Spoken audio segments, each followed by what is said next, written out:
Hello Team FD and welcome back to Winners and Losers, the show where we look at the highs and the lows from the Premier League week just past, and I'm joined by a pair of thoroughbred winners. It's Zach Jellab and William Brazier. How was your weekend, Zach? And, you know, are you ready yet? Because you always have a shower 8 minutes before we're due to shoot this show. Hey, people were in the shower before me. I live in a household with 3 other people. But I'm good. I'm good, thank you. Yeah, weekend was decent. Chelsea didn't lose. They didn't win either. So that's just what determines our weekends nowadays. Can't go outside, so that's it. That's it. Momentum. Will, what about you, sir? Birmingham actually won, which I think is probably only the second time this year. Leaves us 18 points of the playoffs, so the only way is up. I love that. A lot of positive vibes on this morning's show. And talking of positive vibes, Manscaped have only gone and bloody renewed their sponsorship of Winners and Losers for another 3 months because you guys have been absolutely lapping up their products. I think our sub base, it's a bold statement, yeah, bold being the operative word there, maybe has the cleanest downstairs on YouTube. Just going to throw that out there. Wow. You know, if any channels want to challenge that statement, then be my guest. Good and gentlemen, we had our first taste of summer this weekend, I think, in London at the very least.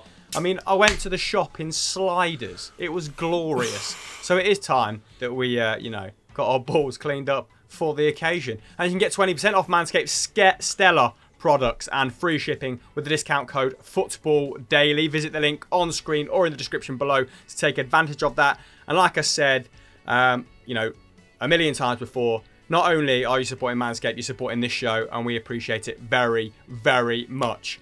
I mean, Will, Birmingham nicked a result at the weekend, but have you ever nicked your balls with a rusty blade? Oh yeah, many times. Yeah, you've got to be so careful when you get down there. You've got to be very accurate and precise, much like sort of Pep Guardiola's Manchester City around the box. I was hoping that question would throw you, but you've taken it in stride, which does suggest, you know, you have been the victim of a few dodgy races. But no more, because I'm going to send you my box that Manscaped sent me, Will, and that is a promise. Thank you. Not even used. Let's move on to the talking point then, and it is Merseyside madness, isn't it? Everton finally bloody won. It was the Toffees' first victory over Liverpool in 24 meetings in all competitions. The last victory at Anfield was in September 1999. How old were you then, Zach? I would have literally just turned 2. Zach was 2. Last time Everton won at Anfield, Zach was 2. Richarlison opened the scoring after 3 minutes. Just his 4th league goal of the campaign. That surprised me. Don't know if it surprised you guys. And he started in a front pairing, didn't he, with James Rodriguez. Rodriguez sliding him in. That was his 4th assist, the Colombian, of the campaign. And he now has 9 goals and assists in 16 starts. Little side note here, before we get into the meat and potatoes of this fixture. If the 29-year-old makes 4 more league games, it'll be the first time he's made it to 20 league starts since 2014-15. So I just wanted to credit Carlo Ancelotti with managing James Rodriguez really well this campaign. Zach, I'll start with you here. Do you think he's a candidate for signing of the season? Because he's been decisive, hasn't he, for Everton in a lot of fixtures. I think he's probably up there as a name that can be mentioned. I don't think he'd win it. There's probably a man that we'll talk about later on that I think will probably nick it, who's just been unbelievable. But he has come in. He started really well, and then he had a bit of a quiet patch as Everton went. Yeah, as Everton went through a few rough results. He also was out injured for a little bit. And when Dominic Calvert-Lewin was also out, that was rough. But he's definitely up there. I mean, it was a signing that, I'll be quite honest, definitely did not see happening. No. And still, it's a little bit weird just thinking that James Rodriguez is chilling out in Liverpool and having a good time. Yeah, not for Liverpool.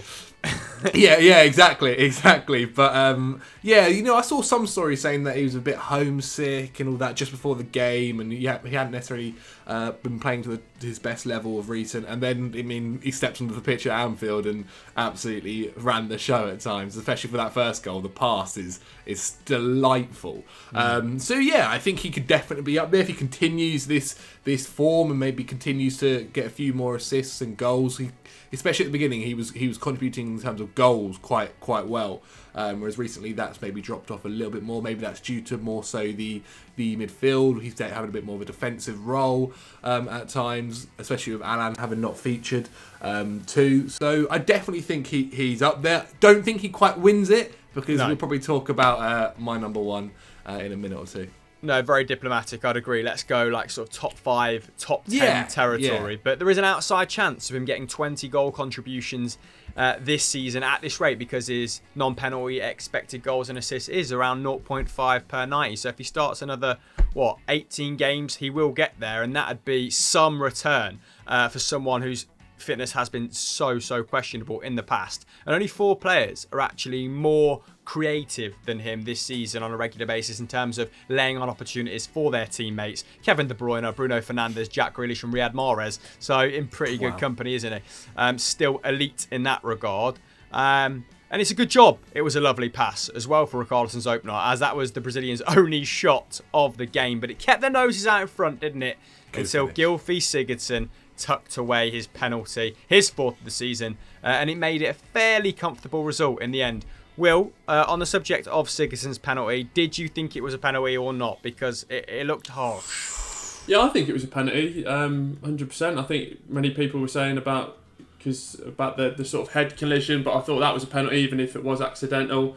And then I think later on they deep dived on the replay and saw that Trent had put a foot out as well to bring Dominic down as well. So I don't know what I'm calling it Dominic, like he's my mate. You know, Dom's been brought down. But definitely pen. But yeah, Dommy boy. Dommy boy. I thought it was a pen. Wow. I don't know about that, you know. I just think, like, I don't know what Trent can do. I felt like Calvert-Lewin could have... If Calvert-Lewin had gone for the shot, I would have been like, yeah, it's a pen. But Calvert-Lewin like sees Trent there and purposely just trips up himself over him. Yeah, but don't you love that though? That's like, especially for an English striker going into a Euros, finally getting that bit of continental class, you know, a bit of trickery that we need. Will does not care about the result. It's all about the dark arts permeating the England squad. We love it. Let's talk a little bit about Liverpool then, but not before I talk about Everton's defence, because that back 5 do deserve a shout out, don't they? Particularly Michael Keane. And I think Carlo's men put in 32 clearances, I've got down here, 28 of which were in their own box. So that tells a story in itself, doesn't it? It was a little bit last gasp at times, but they were well up to the task. Liverpool only had to complete 10, just to give you some context in that regard. I think the home side also outshot Everton 15-9, but the XG was relatively similar. I think it was 2 to 1.5 in Everton's favour, but of course every penalty counts as 0.75, doesn't it? So on another day the pen could have been a little bit more decisive, which may have led to a little bit more drama, a bit more debate. But yeah, Jurgen Klopp's men not in a good spell of form, are they? That's 4 home games lost on the bounce, the first time it's happened in a century, by the by. Zach, important topic now. I don't really want to talk about Liverpool's malaise as a whole, because I feel like we've been doing that on winners and losers pretty regularly owing to their bad form. But I do want to talk about the individual sort of criticism, and hate's a bit strong, that Thiago is getting in that midfield, because it's been pretty consistent. It's been pretty week on week now. Obviously his return to the side has coincided with that slump in form. I mean, I did see Mark Goldbridge compare him to Mark Noble, which I thought was the nadir of all Thiago criticism. Do you think it's deserved at the minute, or do you think he's been a little bit unfortunate? Talk to me about the makeup of that Liverpool midfield. I mean, yeah, we can't really take what Goldbridge says. I love him as a person, but I mean, he also said that City aren't a big club because they don't have a fan channel, which was mental. But yeah, no, I think Thiago... I think the criticism probably is getting a bit too much. Maybe it's a little bit of football banter, football Twitter taking a hold, and just kind of taking the mick the second he passes the ball out, or if he misplaces a pass. Because if I'm being quite honest, just from my own experience, he's one of the best players I've ever seen live. I was fortunate enough to watch him play against Chelsea for Bayern Munich last season at Stamford Bridge, and he was literally just before lockdown, and nearly a year ago, and he was unbelievable. He was arguably, maybe apart from Lewandowski on that night, the best player on that pitch. Everything he did was amazing. I think he played a bit of a different role to what he's currently playing for Liverpool. I think Liverpool want him to push further up the pitch. They want him to do a bit more of the attacking output. Whereas for Bayern Munich at times, he would basically sit in between the centre-backs. And kind of, I know it's been said a little bit before, but kind of play a bit as like a quarterback, and kind of, you know, pick the right pass to set up the attack, to start it. Whereas I think at Liverpool, he's being tasked to kind of be on the other end, be kind of the final pass to the goal or so, which I think he's definitely capable of doing. It just takes time. Like, I kind of expect us to be talking about Thiago next season, and he'll be unbelievable again. And as will Liverpool if they get some of their signings right. I think he's not necessarily been bad. I just think because Liverpool have been bad and he's one of their summer signings, people are kind of looking and happily putting criticism on him, as that's what we like to do. We like to judge a signing after only a couple of months rather than maybe a year or two. So yeah, I mean, maybe he's not been performing to the level some may have expected, but he's definitely not been bad. I think that's very harsh to say the least. Yeah, it's odd, isn't it, that people are kind of giving big clubs a bit of leeway because of these unprecedented times, but then when it comes to the form of an individual high-profile player, the criticism remains. No one's saying, you know what, this is a really difficult time for Thiago to try and embed himself in this side. They're saying, Thiago is supposed to be really good, and, you know, Football Hipsters said he was really good, and he's not. That means he's also bad. Like, it's almost as if people expecting him to be like scoring and assisting. So like he's never put up mad ridiculous numbers like that. And it's almost like people expecting him to just score lots of goals. I think the most amount of goals he scored is like 6. Yeah, that's interesting. I think I agree. There's probably in some quarters a fundamental misunderstanding of what he is. I mean, what he is an all-action midfielder. He doesn't necessarily chip in with the goals and assists emphatically, does he? But in this game, I mean, he was dragged off, but I thought he was one of Liverpool's better players, to be perfectly honest. 4 tackles, which is a team high, 2 key passes, the only midfielder not to be dispossessed. There was some, I thought Curtis Jones was very wasteful at times, and you know I'm a big fan of his. 49 forward passes, and I've included that because people call him a sideways merchant, which is more than double Jones's and 17 more than Wijnaldum. I mean, Will, what are your thoughts on the Thiago situation at current? Do they mirror ours, or are they any different? Yeah, no, I think it's very similar as well, and it's just that he's not been playing in a midfield 3 that he probably would have signed up to as well, isn't it? And that obviously ties into the squad depth and not having the right people in at the right time, and obviously Jordan Henderson again playing in a back 4, which is, well, I mean, he's injured as well now, so and not having Fabinho in there to do that sort of combative work as well, so he's just not had a fair rub of the green. But then I think the other argument to that is when you're coming in with those sort of accolades and championships under your belt, many people would say you sort of dragged this side up kicking and screaming whether you have got your full squad or not. But I think the big thing for Liverpool is last season you look at that squad depth, and many people were sort of praising Klopp because, you know, Origi was sort of a forgotten man and he was coming on and scoring, and Shaqiri the same. But those players are fine in the front 3, and even they haven't had the same impact. But at the back, it's just not the same tale. Sort of like Nat Phillips, I know obviously is had experience out on loan in the Bundesliga, I think, but yeah, it's just second division, with Stuttgart. Yeah. It's just not cutting the mustard, is it? Yeah, I mean, the only player that has registered more passes in the final third on a better, more consistent basis than Thiago per 90 is Jordan Henderson. Jordan Henderson is, of course, playing centre back now, so there is a problem with the progression in that midfield, and I think it's kind of been levelled at Thiago. And you're right in that Nat Phillips and Kabak aren't the same sort of passers, are they? As, you know, a Van Dijk or even a Henderson at this point. So yeah, the massive disconnect between the defence and the attack at the moment, when that necessarily wasn't the case last season. Of course, it doesn't help that, you know, Trent and Robertson have dropped off a little bit. But let's move on to our winners. Congratulations to Carlo Ancelotti, Everton. Everton fans thoroughly deserve that. For sure. You get the what we're going to call it, the credit for another for a week for the first time in 20 years. A share of the spoils.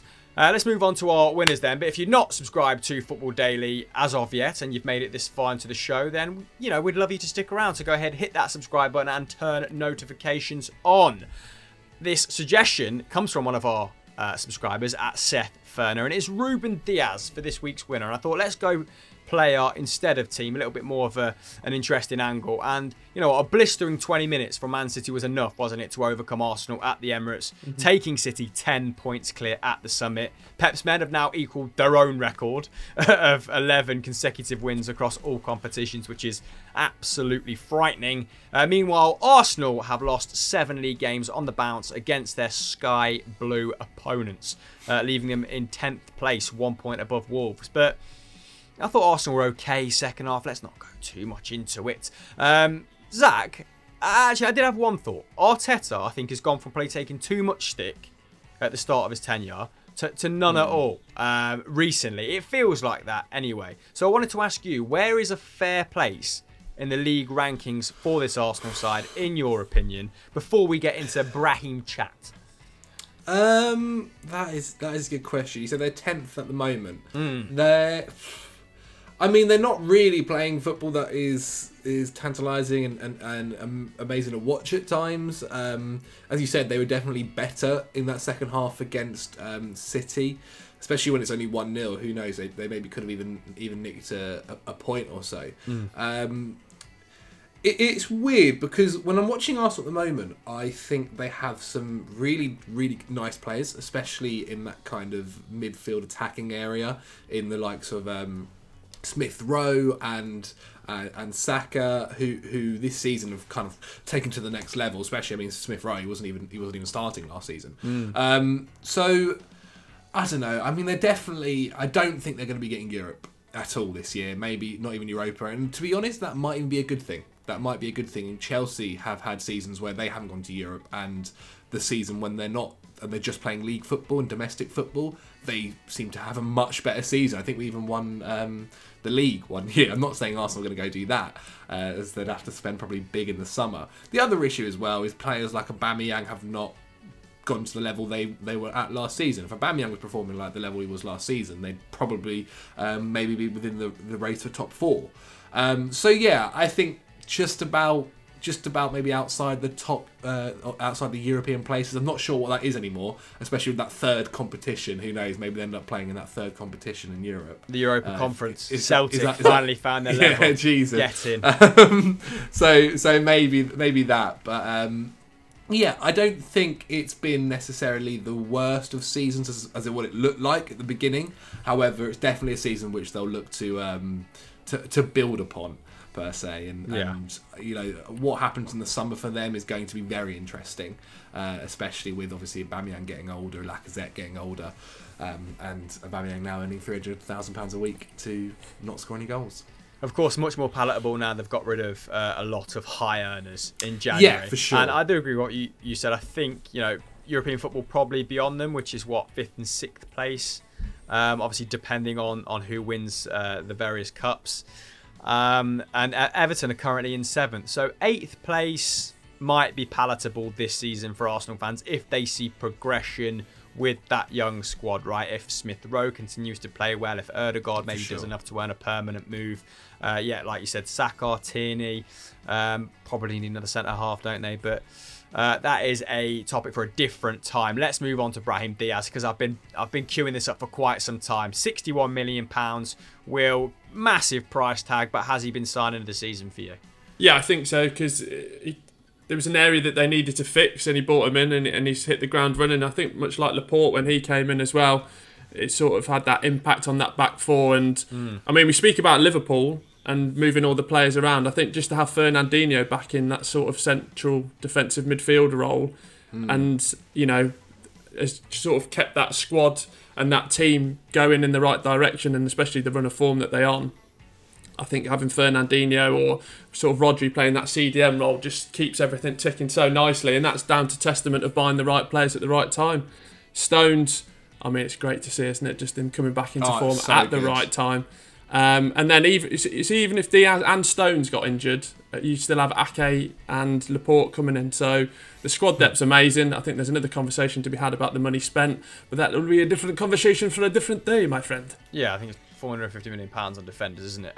So they probably should have yeah. depth. But I suppose what's impressive is that Laporte was the one that I think everyone thought they would build that defence around for the 5-6 years to come. Yeah. And he's kind of interchanged with Diaz and Stones pretty well, with little to no effect on clean sheets or remaining watertight at the back. I mean, Arsenal were improved in this second half, but you know what? They limited them to really low quality chances, didn't they? And Stones can send Aubameyang for several hot dogs throughout the game.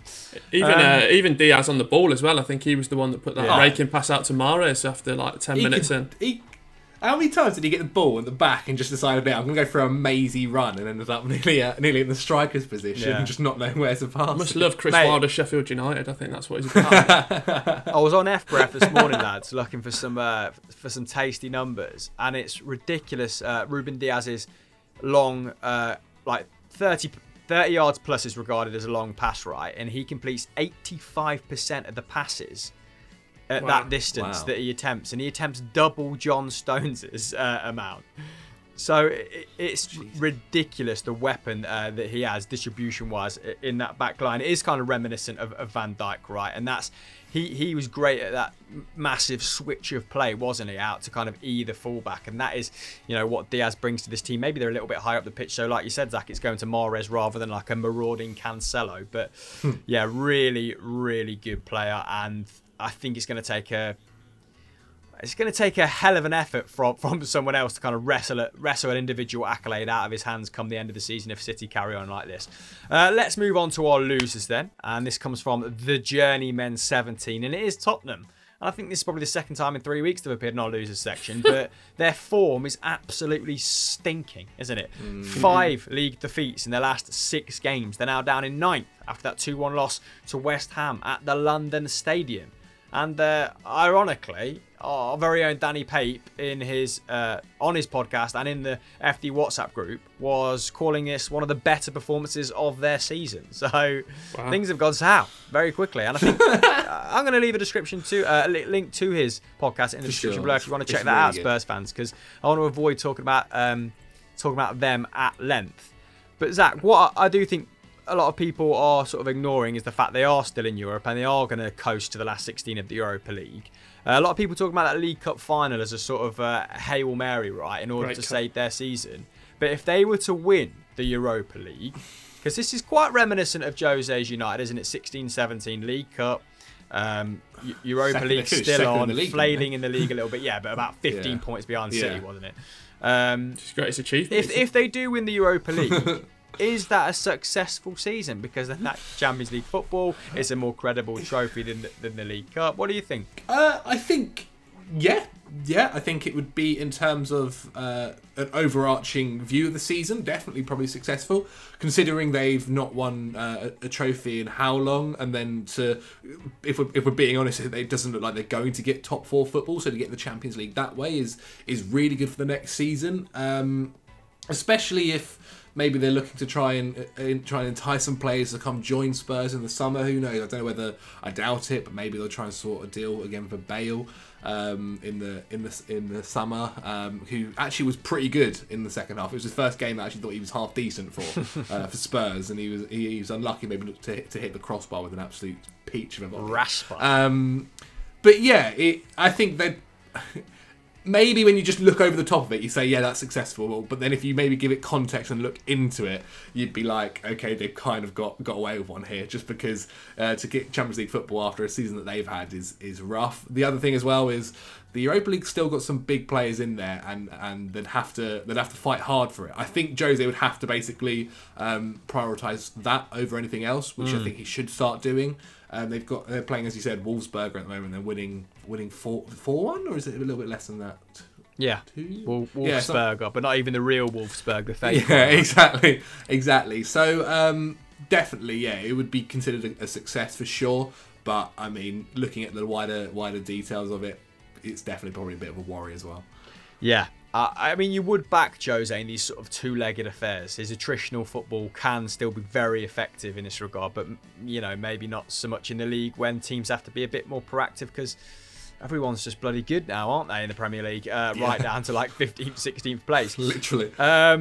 Will, what do you make of Spurs this season? Same sort of question. If they win one cup, is it a success, or does that cup have to be the Europa League? Well, I think first of all, gents, to get a Carabao Cup in your silverware cabinet is an absolutely fantastic honour. I say that on both presenting duties and having one for Birmingham City. So that's a fantastic honour to get in there. Europa League, Carabao. Exactly, love a Carabao. I think the Europa, obviously, for the Champions League football, just for the quality of players that they'll be able to attract after that, but it's sort of that 7 stages of Mourinho, isn't it? In the post-match press conference when he was talking about, Lord. it's like, I've got problems I can't resolve myself, which is like just sort of spinning a web that only you'd see in a Netflix drama. So it's just a bit. I just worry that obviously. I think that the form that the teams that they've got coming up aren't too bad. They've got Burnley, Fulham, and Crystal Palace in their next 3 games, so there is a chance to sort of resurrect their season there. But there's just no form and nothing to go on. Games. They have had a tough run of games. In those 6 losses that I spoke about before, I think Chelsea, Liverpool, and City as well, maybe. So the form book might be a little bit misleading in that regard, but they were way off those teams who, a couple of them have had their various struggles in every tie. So it's not really felt like it's particularly first 5-6 games aside, it's not really felt like they've competed very well with top 6 opposition at all. It's like even yesterday, but it's like Tanganga playing right back, which he's absolutely phenomenal talent and the potential's there and for everyone to see, but I know Matt Doherty hasn't been obviously tearing up trees, but just to have that sort of more established right back there, and I think that's where the goal comes from as well. So it's just some silly tactical decisions and silly team selections as well. Well, I feel like that's probably on purpose, to be honest, because Jose has a habit of doing this, doesn't he? When things aren't entirely going well, he likes to highlight the weaknesses that are potentially costing his side, and I don't think it's a Champions League or top 4 defence. I think that is the unit of his team that is costing him, right? Because Dyer was sort of like hidden away and like playing really well, wasn't he, at the start of that season? And as soon as his frailties were showing up, that sort of happened a lot over the last 5 to 6 games. Well, to go from peak Alderweireld and Vertonghen to an aging Alderweireld and Eric Dyer, flanked by the 2 names you mentioned, or interchanging with Davinson Sanchez. Not great at this moment in time, but you know what? There is more to be got out of those players, in my opinion. Like Davinson Sanchez, Tanganga, still young, still talented, but they're almost being dismissed as not good enough. But here we go. That's what Jose does, isn't it? And after 50 games in charge, he's only racked up 81 league points, which is actually worse, I think, than Pochettino's last 50 games. So quite damning in that regard. Maybe they've not dropped off massively, but they've also made little to no progression, at least from a points perspective, which can be a little bit reductive, I guess. But there we go. We've done plenty of videos on Jose Mourinho and his sort of failings at Tottenham, and I'm bored. We've gone blue in the face, haven't we, speaking about him. Let's move on to our moment of the weekend, as voted for by you, Per. Then I've got the 3 candidates as per usual down here, and we'll kick things off with LUFC Callum's suggestion of Everton getting their first win at Anfield in 22 years. Pretty unavoidable, we had to put that in. At Swaggertoe is back, says Lingard's continuing upturn in form deserves a shout out. He's actually got more goals than everyone at Spurs now, except Kane and Son, level with Ndombele. 3 league goals in 4 outings for him. And we have Rachel 7000's suggestion of Antonio Conte's master class in the Milan derby, which is a very good opportunity to plug Euro Roundup. Go and check that out in an hour's time over on Euro Football Daily. Zach, what are you saying? Just because we probably didn't mention them enough, maybe in the Spurs section, I'll give it to Lingard and West Ham, because as much as Spurs were bad in the first half, West Ham were good and Lingard was good. The finish for his goal was superb, as they say. Superb's just a normal word. I don't know why I said as they say. As they say, as people who use words say. But definitely give it Lingard. I mean, West Ham are a force to be reckoned with at the moment. They are I was going to say exciting. They're doing the job. Declan Rice and Souček. I love watching them. Souček as well. What an animal. What an animal he is on the pitch. But I'll give it them. Yeah, very workmanlike indeed. What about you, Will? I'll begrudgingly give it to Everton, only because I think, as a Birmingham fan, that puts us at the top of the most unwanted table in football, where we've not beaten our local rivals in about... let's put it this way, Jeff Horsfield was still playing, I think, so it's quite scary stuff. Feed the horse, mate! Yeah, I think scary Jeff Horsfield was the first shootout card I ever had. There we go, trivia for you at the end there. Thank you very much for coming on the show, gentlemen. Maybe we'll try and get Jeff Horsfield on for next week. Zach, have we got anything to plug on Football Daily? Why not check us out on Snapchat, where we give you a show every single day talking about the hottest news in the world of football. Type in Football Daily and you'll see us. Lovely. Will, what you got on? What you got on? Chris, I'm bringing back the YouTube channel. So if you could get across to there, just please help. It's Will's yearly resurgence on YouTube. He absolutely loves it. He's going to have a run of 3 or 4 videos, and then we'll just take it from there. And that's how we'll call that one. Yeah, thank you. Like, subscribe. A massive thanks to Manscaped for sponsoring this episode and future episodes of Winners and Losers. Again, if you want to take advantage of that code, Football Daily, 20% off. Check it out. Link on screen, description below. All that good stuff. Look after your testicles. And that's how we're going to end this show. Goodbye.